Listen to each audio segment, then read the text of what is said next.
Hello বন্ধুরা, চলে এসেছি সকাল সকাল একটা নতুন ভিডিও নিয়ে। দেখতেই পাচ্ছ লাভা আর ঋষভের মাঝে কিন্তু এই যে পাইন ফরেস্টটা, এটা যদি তোমরা রাত্রেবেলা একা একা অন্ধকারে হেঁটে যাও তোমাদের কিন্তু ভয় অবশ্যই লাগবে। আর প্রচণ্ড পরিমাণে উপর থেকে আমরা নিচের দিকে নামছিলাম, যথেষ্ট হাঁপিয়ে গেছিলাম। যারা একদম জমিয়ে রিল বানায় তাদের জন্য কিন্তু এই জায়গাগুলো অসাধারণ। আর কিন্তু এখানে কিন্তু জোকের সাপের সমস্যা আছে, জোকটা বেশি, যদিও জোক কামড়ায়নি। আর এখানে গেলে কিন্তু তোমরা অবশ্যই এরকম গ্রিপিং জুতো যেগুলো হয়, শু বা যেগুলোকে স্নিকার্স টাইপের বলে, একটু ভালো টাইপের, তো ওগুলো পরে যাওয়ারই চেষ্টা করবে। আর এইগুলো ধরে ধরে আমরা নিচের দিকে যাচ্ছিলাম। দেখো, উইদাউট এনি এক্সপিরিয়েন্স কিন্তু মানুষ অনেক কিছু এক্সপিরিয়েন্স গেন করে থাকে, সেগুলোই কিন্তু আমরা এবারে করছিলাম। আর প্রচণ্ড হাঁপিয়ে গেছিলাম। আরে বাবারে,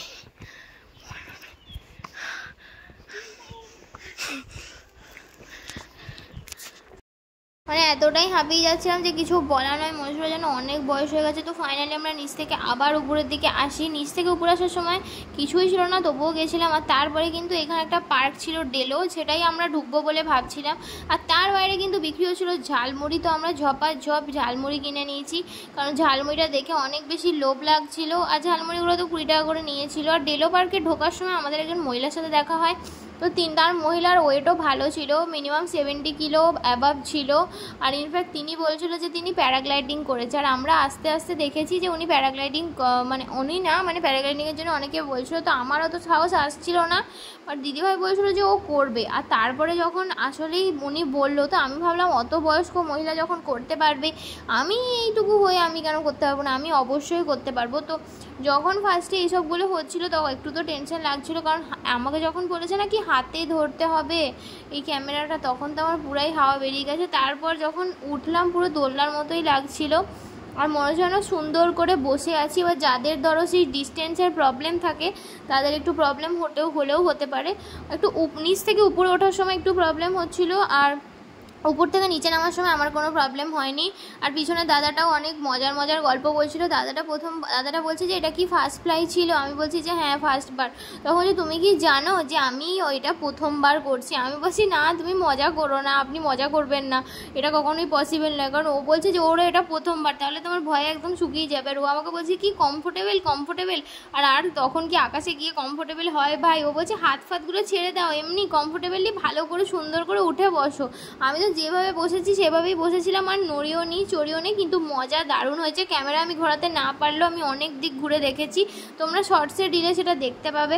আর তারপরে কিন্তু আমাদের খুব জোরদার খিদে লেগে গেছিলো, আর তাই জন্য এখানে দেখতে পাচ্ছ এই চাউমিনটাই কিন্তু 150 টাকা নিয়ে নিয়েছে। কোয়ান্টিটি কিন্তু খুবই কম, সেই তুলনায় কিন্তু দাম বেশি। সেই তুলনায় দেখতে গেলে কিন্তু আমাদের এদিকে 140 টাকা একবারে ভরিয়ে দেয় ফাস্টফুডের দোকানে, আর সেটাতে পেটও ভরে যায়। আর আমাদের কিন্তু একজনেরই একটা চাউমিন খেয়ে পেট ভরবে না, দুজনের তো ছেড়েই দাও। সেই জন্য তারপরে আমরা আবারও একটা মোমো অর্ডার করি। আর মোমোতে কিন্তু অনেক কটাই মোমো ছিল, আর মোমোর দাম ছিল 80 টাকা মতো। তো মোমোটা খেয়ে মোটামুটি আমাদের পেটটা ভরে যায়। তারপর ওখান থেকে আমরা চলে যাই আমাদের লামাহাটার যে হোমস্টেটাতে থাকবো। এই হোমস্টেতে ছিল কিন্তু এই যে মহিলাটা, আরও একজন তার মেয়ে ছিল, তো খুবই ভালো ছিল তারা। আর রুমটা যাওয়ার পরেও মনটা অনেক বেশি ভালো লাগে। তোমরা দেখতেই পাচ্ছ রুমের বাইরে কিন্তু একটা অসাধারণ ভিউ। আর ওরা বারবার বলে দিচ্ছিল যে তোমরা কিন্তু বাইরের জানলাগুলো কম খোলার চেষ্টা করবে, কারণ অনেক বেশি পোকা আসে।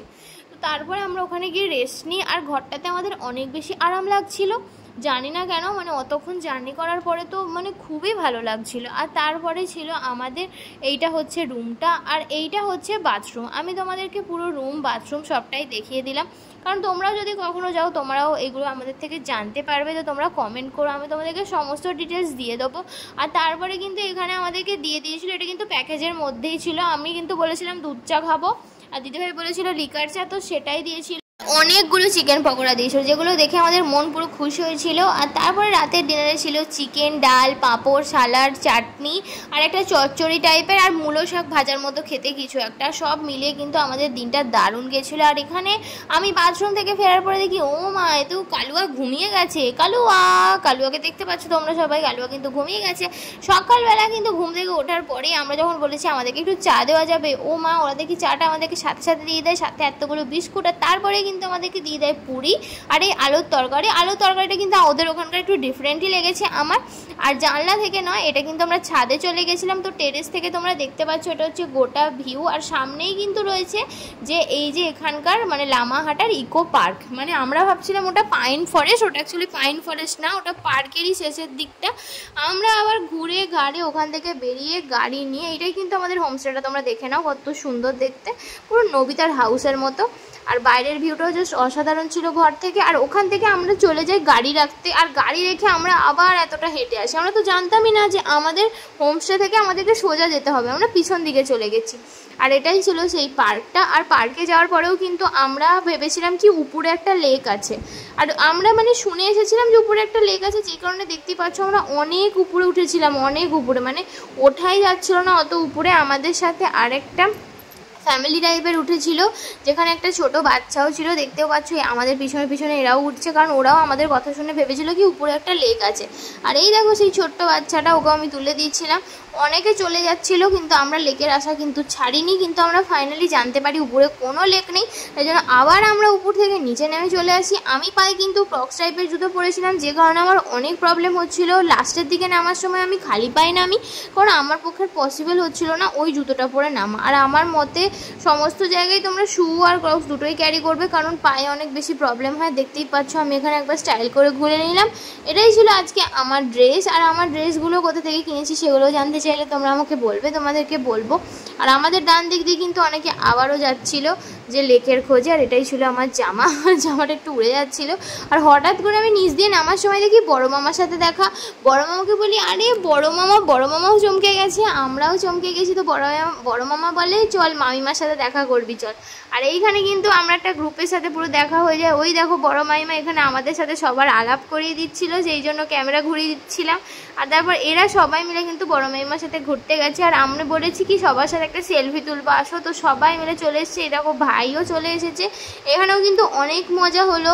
তারপরে কটা বড় ছবি তুলে দিই। আর একটা ব্যাপার কি জানো তো, কোনো অচেনা জায়গায় গিয়ে যখন তোমরা চেনা মানুষের মুখ দেখতে পেয়ে যাবে না, তখন দেখবে তোমাদের একটা আলাদাই আনন্দ আসে। আর আমাদেরও কিন্তু অনেক আনন্দ হচ্ছিল যখন আমরা বড় মাইমাকে দেখতে পাই। তারপর কিন্তু আমাদেরকে কোল্ড ড্রিঙ্কস কিনে দেয়, তার জন্য থ্যাংক ইউ। আর তারপরে কিন্তু আমরা ওখান থেকে বেরিয়ে যাই, আর মোটামুটি 1 ঘন্টার কাছাকাছি জ্যামে আটকে থাকি। আর তোমাদের যদি আমাদের ভিডিও ভালো লেগে থাকে অবশ্যই লাইক শেয়ার এন্ড সাবস্ক্রাইব করতে ভুলো না কিন্তু। Thank you for watching.